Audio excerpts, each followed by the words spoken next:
السلام علیکم دوستو، معلومات کی دنیا میں خوش آمدید۔ آج آپ کو جو میں معلومات بتانے کے لیے جا رہا ہوں وہ سیف الملوک جھیل کے بارے میں ہے۔ ایک تھا مصر کا بادشاہ جس کا نام تھا عاصم۔ اس کے بیٹے کا نام تھا سیف، جس کے نام پر جھیل کا نام مشہور ہے۔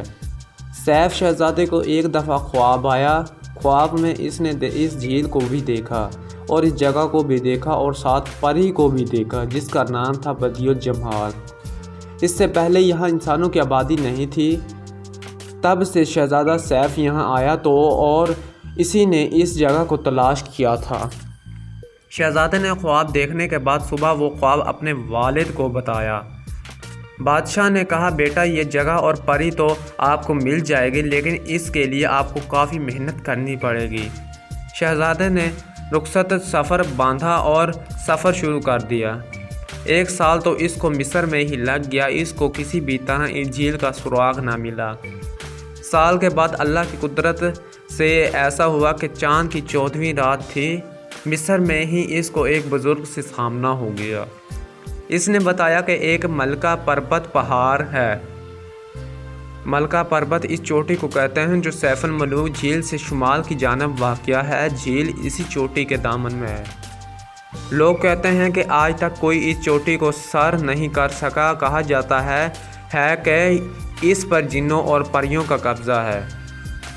اچھا تو آتے ہیں کہانی کی طرف۔ اس شہزادے کو بزرگ نے کچھ علم دیا جس کی مدد سے 2 جن شہزادے کے تابع ہو گئے، جنہوں نے شہزادے کو وہاں سے اٹھایا اور سیف الملوک جھیل کے سامنے جس جگہ ایک چھوٹی مسجد بنی ہوئی ہے وہاں پر لا کر چھوڑ دیا، جہاں سے آج کل ہم جھیل پر جاتے ہیں۔ اس وقت یہاں سے جانے کا کوئی راستہ نہیں تھا۔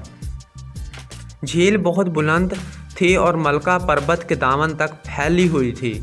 شہزادہ وہاں پہنچ کر جھیل کو پہچان گیا۔ شہزادے نے 40 دن تک عبادت کی۔ 40 دن کے بعد چاند کی 14ویں رات تھی۔ شہزادے نے دیکھا کہ جھیل کے اندر پریاں اتر کر نہا رہی ہیں اور ایک پری کے ساتھ 7 پریاں الگ ہیں اور ایک پری ان میں سے مختلف ہے جو شاید بدیع الجمال ہی تھی اور باقی 7 اس کی باندیاں۔ شہزادے نے فوراً ان 2 جنوں کو طلب کیا اور پوچھا کہ کیسے وہ اس پری کو حاصل کرے گا۔ جنہوں نے پریوں میں سے پری بدیع الجمال کا تاج اٹھایا اور شہزادے کو دے دیا۔ پریاں جب جھیل سے نکلی اور اپنے اپنے تاج پہنے تو ملکہ کا تاج غائب تھا۔ ملکہ نے تاج کے بارے میں دریافت کیا تو باقی پریاں پریشان ہو گئیں اور گھبرا گئیں۔ اسی گھبراہٹ میں وہ بھاگ گئیں۔ اس دوران شہزادہ بدیع الجمال کے سامنے آ گیا۔ شہزادے کے پاس تاج دیکھا تو بڑی نے کہا کہ میرا تاج مجھے واپس دے دو۔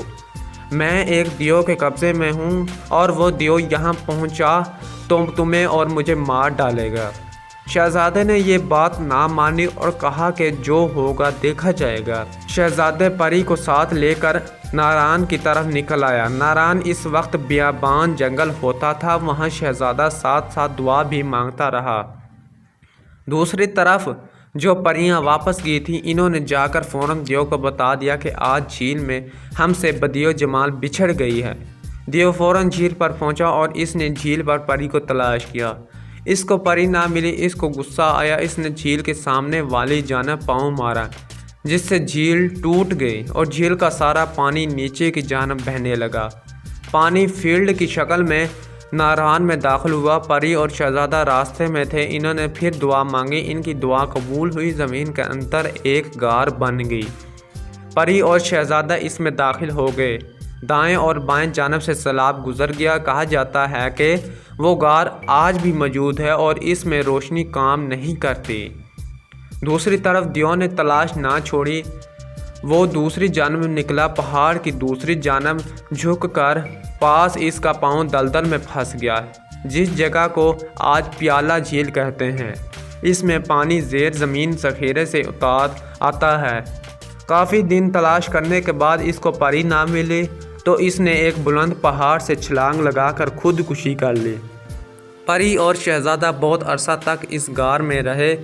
بعد میں ان جنوں نے جو شہزادے کے قبضے میں تھے انہوں نے شہزادے کو بتایا کہ جن اب ختم ہو چکا ہے، اب تم اپنے ملک واپس جا سکتے ہو۔ پری اور شہزادے